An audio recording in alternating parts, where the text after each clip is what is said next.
Hi friends, ఇవాళ మనం మాట్లాడుకోబోయే విషయం అసెంబ్లీలో వైరల్ కామెంట్స్గా మారింది.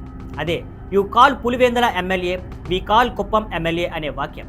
అసలు విషయం, అసెంబ్లీలో ఇటీవల టీడీపీ సభ్యులు జగన్ గారిని పులివెందుల ఎమ్మెల్యే అని పిలుస్తూ వ్యంగ్యంగా విమర్శించారు. దీనికి కౌంటర్గా వైఎస్ఆర్సీపీ నేత ఎమ్మెల్సీ బొత్స సత్యనారాయణ లేచారు. ఆయన నేరుగా చెప్పారు, మీరు ఎంతకాలం జగన్ గారిని పులివెందుల ఎమ్మెల్యే అంటారో అంతకాలం మేము చంద్రబాబు గారిని కుప్పం ఎమ్మెల్యే అని పిలుస్తాం. ఈ వాక్యతో సభలో ఒక్కసారిగా పోరాట వాతావరణం నెలకొంది.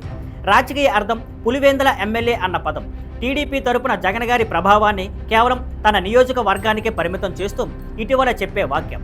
అదేవిధంగా వైఎస్ఆర్సీపీ ఇప్పుడు అదే పదజాలాన్ని తిరగేసి చంద్రబాబు గారిని కేవలం కుప్పం ఎమ్మెల్యేగా చూపించడానికి ప్రయత్నిస్తుంది. ఇది కేవలం మాటల యుద్ధం మాత్రమే కాదు, రెండు పార్టీలు ఒకరిపై ఒకరు చేస్తున్న ఇమేజ్ వార్ అని చెప్పవచ్చు. ప్రతిస్పందనలు టీడీపీ సభ్యులు బొత్స గారి వాక్యపై తీవ్ర ఆగ్రహం వ్యక్తం చేశారు. సభలో కాసేపు ఘర్షణాత్మక వాతావరణం ఏర్పడింది. సోషల్ మీడియాలో కూడా ఈ కామెంట్ పెద్ద చర్చగా మారింది. ఎవరు సరిగ్గా మాట్లాడారో, ఎవరు దూకుడుగా వ్యవహరించారో అనే డిబేట్ హీట్ అయ్యింది. ఎందుకు ముఖ్యమైంది?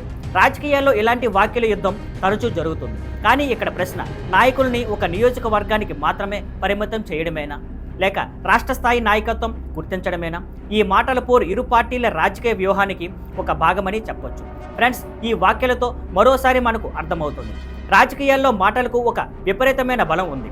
ఒక మాటతోనూ అసెంబ్లీ హీట్ అవుతుంది, సోషల్ మీడియా హడావుడి అవుతుంది. మరిన్ని అప్డేట్స్తో మళ్ళీ కలుద్దాం. See on Skyline networks. Thank you for watching. Please like, share and subscribe.